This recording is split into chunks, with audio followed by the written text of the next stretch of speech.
Hey, so this is going to be a super low quality, not great video, but I thought I'd put this up at least so it'd be easier for people to find me to be able to ask questions for a Scarab DLX.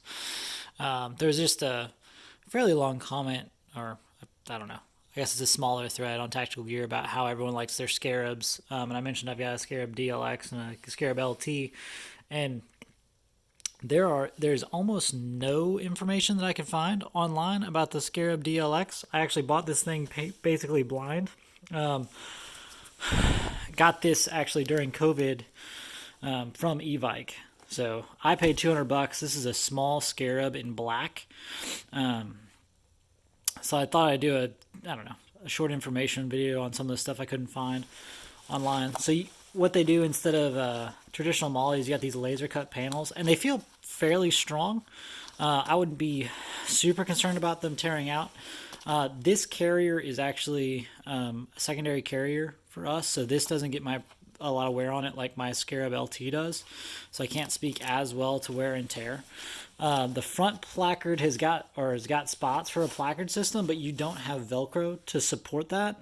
And since this is a small, you don't actually have you really can't get a triple mag shingle in the front unless you're really pushing it, because off to the side here you've only got those triangles, or I don't want to call them molly, only go about halfway down.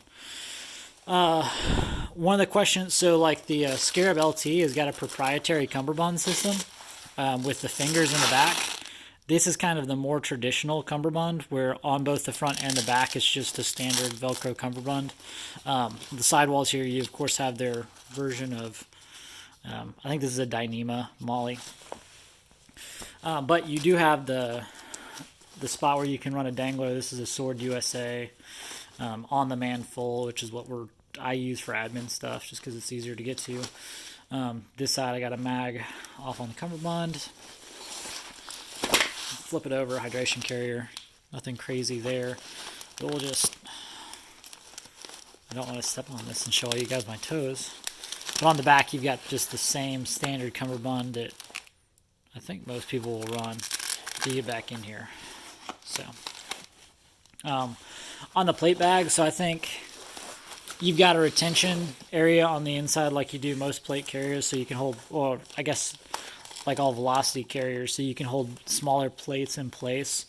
I got hesco L210s, but the 8x10 instead of the 10x12s inside this system. Bear with me, I didn't grab a tripod for this.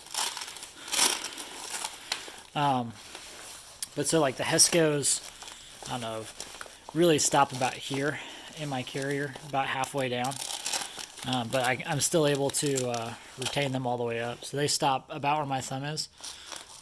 So you got a little bit of size discrepancy here in this small carrier. I guess it's a sappy small. I've got 10x12. The 10x12 definitely won't fit in the small. I can't get those anywhere near in there. The other big difference with the DLX and what they try to sell it on is this system right here. So I think this is Kydex based on what I'm feeling. And it's a Kydex retention strap to kind of keep it offset of your body. I've used it a little bit, not a ton, so I can't, like I said, this isn't my carrier, it's my wife, and she doesn't use the carriers often.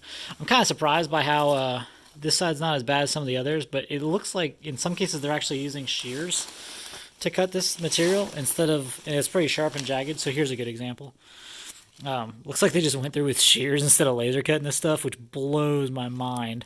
And you can see you kind of have the Velcro separating on the back. It's stitched further in, and the Velcro stitch job, in my opinion, isn't great.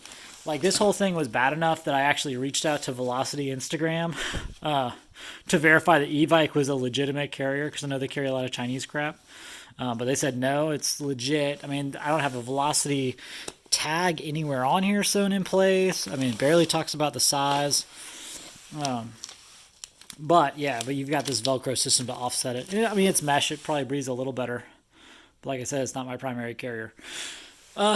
So I've got this, and I've got a Scarab LT, and maybe long term I'll do a longer comparison. But I was talking to a guy online. He was like, "Yeah, it'd be really helpful if we could actually get a review." So I think I'd put a short one up here. I kind of explained. The straps are similar to my Scarab LT, so it's comfortable. And honestly, it's hard to tell how much of the comfort's due to, in my carrier, I run hesco or 4401s, so the plates are literally double the weight. Like this thing is so light because the hesco's small. L210s are 3.5 pounds each. This thing feels like a heavy jacket. But overall, you don't have true placard support. You got to figure out a way to make that happen. I don't know. I wouldn't suggest it over the Scarab. What I like about my Scarab LT is I feel more confident about the Molly. I haven't had trouble here, but we haven't used them a lot. But it's a more traditional system, and if something goes wrong, I feel like I can fix it. I like the kangaroo pouch I'm currently using.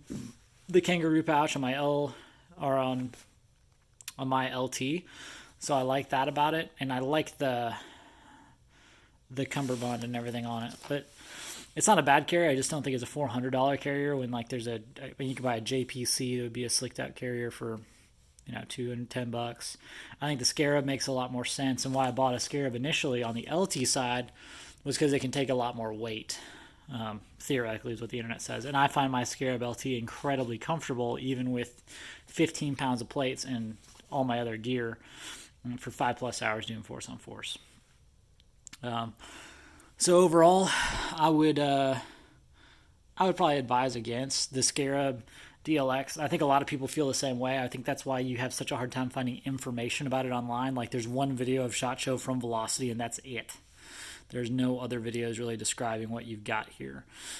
Shoulder straps seem fine. Layout seems fine. I'm not in love with how you lose some of the real estate here towards the bottom. And it's not a great way. I mean, like this small, you can't really get more than 2 mag pouches on, so you got to run one off to the side depending on how many you're trying to load. But I don't think there's enough benefits to it over an LT10, especially if you're paying more. I paid $200 for this. Is it worth $200? I'd say absolutely. If you find one on sale, I don't see why you wouldn't buy one, especially in this climate. But if you're trying to pay 30% or more than a JPC or, I mean, even a Scarab, I think they want an extra, 25% over a Scarab LT, and I just don't think the value's there. It's lightweight. It's supposedly Gucci, but I don't know. The tried and true is the way to go, in my opinion. Anyway, that's my review. If you've got specific questions because you want to consider this carrier further, that you want answers to that you can't find online, drop me a note in the comments or drop me a note on Reddit under LARP Labs. I'm going to try to answer whatever you want, hit you up with a DM on the photos. I mean, I know we're all just trying to buy equipment and spend our dollars the best way we can, especially in the year 2021. So that's what I got. Everyone stay safe out there.